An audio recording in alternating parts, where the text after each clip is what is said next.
Sean Combs asks judge for identities of accusers to be disclosed. Combs wants prosecutors in his sex trafficking case to disclose the names of his accusers, Manhattan federal court documents show. Combs, 54, needs to know the identities of his accusers to prepare for the 5th of May trial, his legal team argued in a Tuesday letter to Judge Run Subramanian. Combs has pleaded not guilty to the indictment. He remains jailed pending trial. This case is unique, in part because of the number of individuals levying allegations against Mr. Combs due to his celebrity status, wealth and extensive media coverage of lawsuits and other legal proceedings against him, they argued. This has had a pervasive ripple effect, resulting in a torrent of allegations by unidentified complainants, spanning from the false to outright absurd. They noted that 6 people filed civil complaints against Combs on Monday, all of them anonymous. The attorney helming these suits claimed at a recent press conference that he represented 120 accusers and that a toll-free number for his firm received thousands of calls within a day, Combs' team also pointed out. These accusations came on the heels of more than a dozen lawsuits previously filed and currently pending, several of which have already been discredited but only after irreparably damaging Mr. Combs' character and reputation. Attorneys for the Bad Boy Records founder said, "These swirling allegations have created a hysterical media circus that, if left unchecked, will irreparably deprive Mr. Combs of a fair trial, if they haven't already." Combs' lawyers said that they asked prosecutors to identify all of the government's alleged victims because of the number and anonymity of accusers. But the prosecution opposes disclosure of alleged victims' names at this stage, Combs' team said.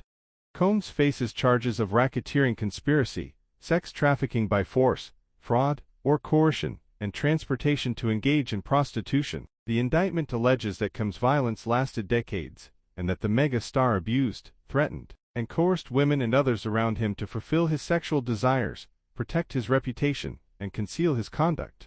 Combs, with the help of staff and associates, allegedly used his vast business empire to form a criminal enterprise rife with verbal, emotional, physical and sexual abuse against women, and that he manipulated women to participate in highly orchestrated performance of sexual activity with male commercial sex workers. Combs is alleged to have controlled these women with drugs and influence over their careers, as well as financially. Federal prosecutors allege that much of this abuse unfolded at so-called freak-offs, which they described as elaborate and produced sex performances that Combs arranged, directed, masturbated during, and often electronically recorded. Sometimes, these alleged freak-offs lasted for days. After they ended, Combs and his accusers typically receive IV fluids to recover from the physical exertion and drug use, prosecutors said. The indictment apparently referred to Cassandra Cassie Ventura's claims against Combs in the 16th of November 2023 civil suit. She appears to be victim 1 in the document. Ventura, who said Combs sexually assaulted and abused her during their relationship, settled the suit a day later. Combs' team points to prosecutors' language in pushing for the identities of accusers. They said that it was so broad this could be interpreted as treating Mr. Combs' entire sexual history over the past 16 years as part of the alleged criminal conspiracy. Without clarity from the government, Mr. Combs has no way of knowing which allegations the government is relying on for purposes of the indictment. Other than victim 1, there is no way for Mr. Combs to determine who the other unidentified alleged victims are, they wrote.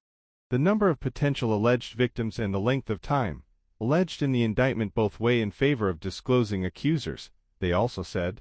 Moreover, to the extent Mr. Combs is forced to mount a defense against criminal allegations that the government does not seek to prove at trial, he is entitled to know that, they said. Without knowing the identities, the government is forcing him, unfairly, to play a guessing game, one made all the more challenging by the onslaught of baseless allegations that desperate plaintiffs are lodging at him, for the most part anonymously, in civil suits designed to exact a payoff from Mr. Combs and others. Because there is so much evidence, and its provision is expected to take lots of time, Combs would probably not be able to figure out the identities of unnamed accusers. Mr. Combs also anticipates that the discovery will contain voluminous evidence of consensual sexual activity, making it all the more difficult for Mr. Combs to ascertain which of his prior sexual partners now claim, years later, that they felt coerced, his lawyers argued.